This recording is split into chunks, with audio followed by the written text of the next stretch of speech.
Welcome to Dreaming in Color. I'm your host, Darren Isom.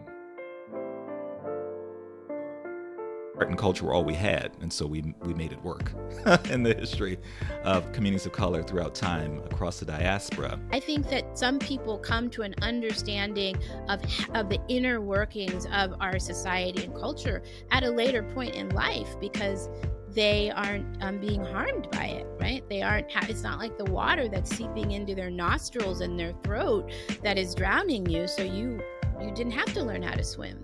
I'm proud to say that my family is pretty eclectic. My family, the Robinsons, have owned land in Massachusetts where they have a pretty large ranch in the Berkshires of Massachusetts and have owned that land, which was also an underground railroad stop since the late 1800s.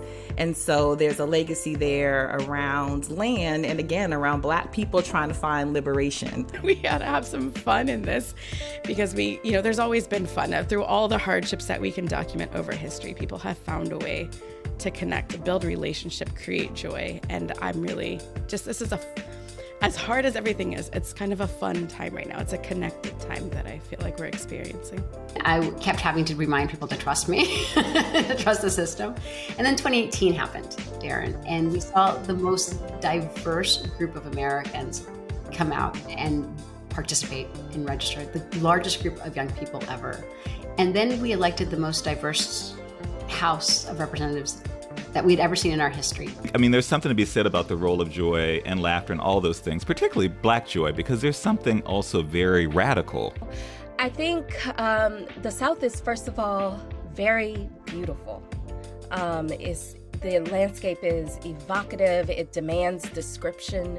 I think that is a big part of why I became a writer, is because I wanted to capture what I saw in words. And it also, you don't grow up seeing such beauty and not want to protect it for the rest of your life. The perspective of someone who lives and practices as a Sikh.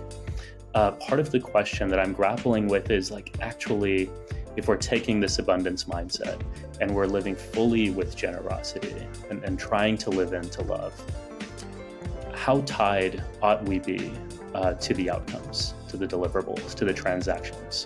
The easiest way to disrupt a broken narrative is to tell a new one that's just more beautiful and more compelling.